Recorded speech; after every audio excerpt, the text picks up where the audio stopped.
Hey, welcome back, folks. It is the Ray program with Steve Aledort, special co-host today.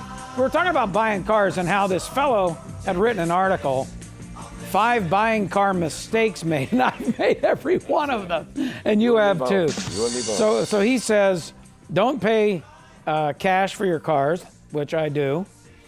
2, buying used instead of new, which I do. Buying instead of leasing, which I do. Paying with a home equity line of credit. Okay, I agree with him there, especially now. You brought up a point, though. Home equity loans today that are not tied to home improvement are not deductible. Not only not deductible, you're going to have a higher interest rate on a home equity line than you are on a car loan. The only difference is on an equity line, you have the option of making an interest-only payment versus having a fully amortized payment on a car loan. But you're probably, 20, 30, 40 grand, you're probably only looking at $100, $150 difference between interest-only and fully amortized with a lower rate if you get a good rate at the car dealership. Now, here's one of the things I do agree with. He says, don't pay more for fuel efficiency. Now, we know gas prices, especially here in California, are going through the ceiling. I mean, it's like $1 more expensive than our next door states, easily. But you can go out and buy a Tesla and all that stuff, but you pay a lot of money when you figure out, and that's what he's doing here. He's calculating how much money you would spend extra on gas. By the time you amortize that expense and you buy a car that's so much more fuel efficient, it's kind of a wash, and in some cases you're behind in terms of the amount of money you spent. Yeah, and it just all depends on what you want to drive and what you can afford and what you're comfortable with. I'm assuming with fuel efficiency, you're probably dealing with a smaller car. If you can live with that, great.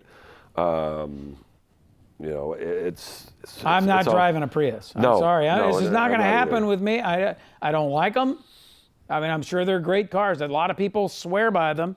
The guy that plays lead guitar in my little group drives a Prius, and he loves it. Now, would I buy a Tesla? No, I wouldn't, because I don't want to have to plug my car in somewhere. It's just me.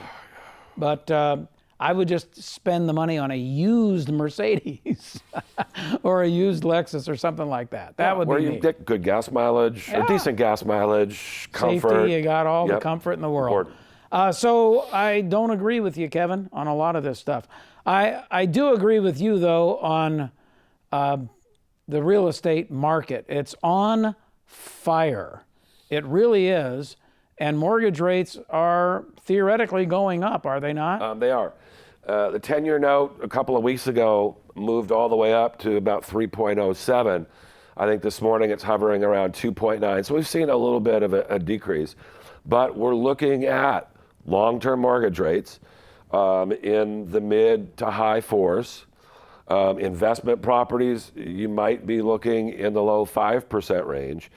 And then based on the yield curve, with the short-term rates going up greater than the long-term rates, a year and a half ago, I was looking through some of my notes, there was a 3/4, 7/8 of a point difference between a 7-year loan and a 30-year loan.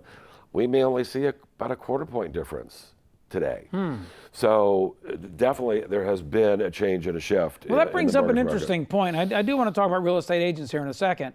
But are you still in favor of a 7-year loan with the rates where they are today? Well, 2 reasons. They're not as attractive as they were. It used to be, to me, one of the better products, not only for getting a lower interest rate, significantly lower interest rate than a 30-year, but also for loan qualifying.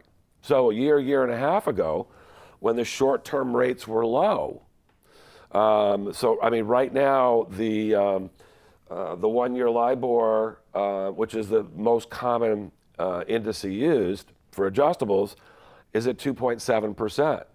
A year and a half to 2 years ago, it was maybe 1.1. Lenders have a margin they add to it, at most cases 2.25. So the requirement for qualifying on a 7 or a 10-year loan was either the start rate or what's called the fully indexed rate, which would be what the index is plus the margin at the time that you secure the loan.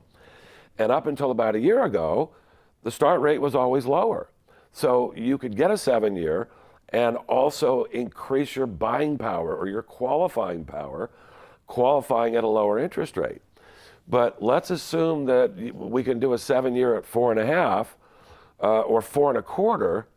The qualifying rate on the 7-year, based on the 1-year LIBOR at 2.7 with a margin at 2.2, now you're qualifying at 5%, 5.1.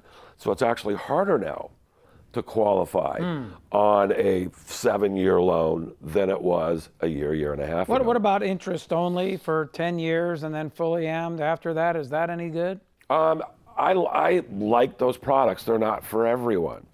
There are lenders out there that will do 30-year loans, fixed for 5, 7, or 10 years. I generally prefer 7 or 10-year loans.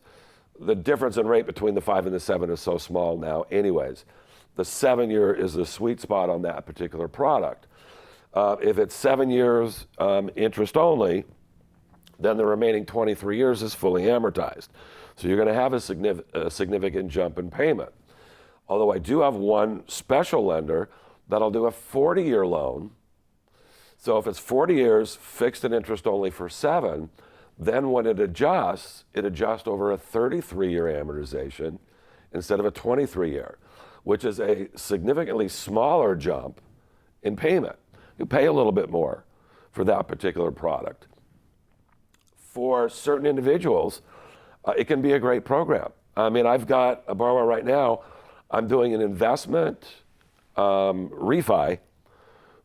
They owned it free and clear. We're pulling out almost $800,000.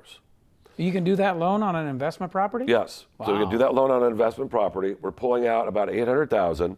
They're selling a property in Chicago and netting about $800,000. The wife is relocated to California with a new job, and with the investment refi and the cash from one of their homes in Chicago, they're going to be buying a property for cash. So once they do that, they have the flexibility of also, they have another property they may be selling where they'll be able to pay down the balance on this new interest-only loan that we're doing on their investment property. So it gives them a ton of flexibility.